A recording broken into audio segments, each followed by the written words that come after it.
حدیث نمبر 5016 حضرت انس بن مالک رضی اللہ عنہ فرماتے ہیں، جس دن شراب حرام کی گئی میں حضرت ابو طلحہ رضی اللہ عنہ کے گھر لوگوں کو شراب پلا رہا تھا، اور شراب فضیح صرف چوہاروں اور کھجوروں سے بنی ہوئی تھی۔ اتنے میں کسی منادی کی آواز آئی جو اعلان کر رہا تھا۔ حضرت ابو طلحہ رضی اللہ عنہ نے فرمایا جاؤ اور دیکھو۔ حضرت انس بن مالک رضی اللہ عنہ فرماتے ہیں میں نے جا کر دیکھا تو ایک منادی ندا کر رہا تھا، سنو خمر انگوری شراب حرام کر دی گئی، اور پھر مدینہ طیبہ کی گلیوں میں شراب بہہ رہی تھی۔ حضرت ابو طلحہ رضی اللہ عنہ نے مجھ سے فرمایا جاؤ اور اس شراب کو بہا دو، پس میں نے اسے بہا دیا۔ اس وقت کسی نے کہا فلاں فلاں شہید ہوئے اور ان کے پیٹوں میں شراب تھی۔ راوی کہتے ہیں مجھے معلوم نہیں یہ حضرت انس رضی اللہ عنہ کی حدیث کے الفاظ ہیں یا نہیں۔ پس اللہ تعالیٰ نے یہ آیت نازل فرمائی۔ ترجمہ: جو لوگ ایمان لائے اور انہوں نے اچھے کام کیے ان پر ان چیزوں کا کوئی مواخذہ نہیں جو کھا چکے ہیں، جبکہ وہ اللہ تعالیٰ سے ڈرتے تھے اور ایمان لائے اور انہوں نے اچھے کام کیے۔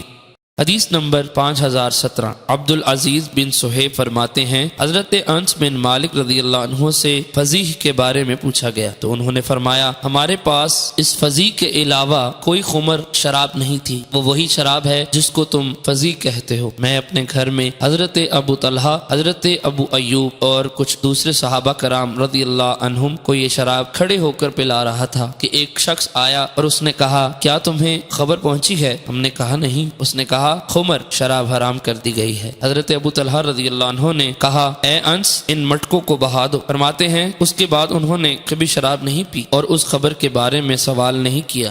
حدیث نمبر 5018 حضرت انس بن مالک رضی اللہ عنہ سے مروی ہے، فرماتے ہیں میں اپنے چچا ذات قبیلہ والوں کو فضیح شراب پلا رہا تھا اور میں عمر میں ان سب سے چھوٹا تھا کہ ایک شخص آیا اور اس نے کہا خمر شراب حرام کر دی گئی ہے، تو انہوں نے کہا اے انس اسے بہا دو، چنانچہ میں نے اسے بہا دیا۔ راوی کہتے ہیں حضرت انس رضی اللہ عنہ سے پوچھا یہ کس چیز کی شراب؟ انہوں نے کہا کچی اور پکی کھجوروں کی شراب۔ ابو بکر بن انس نے کہا ان دنوں ان لوگوں کی یہی شراب۔ ایک روایت میں ہے کہ حضرت انس رضی اللہ عنہ نے بھی یہی فرمایا۔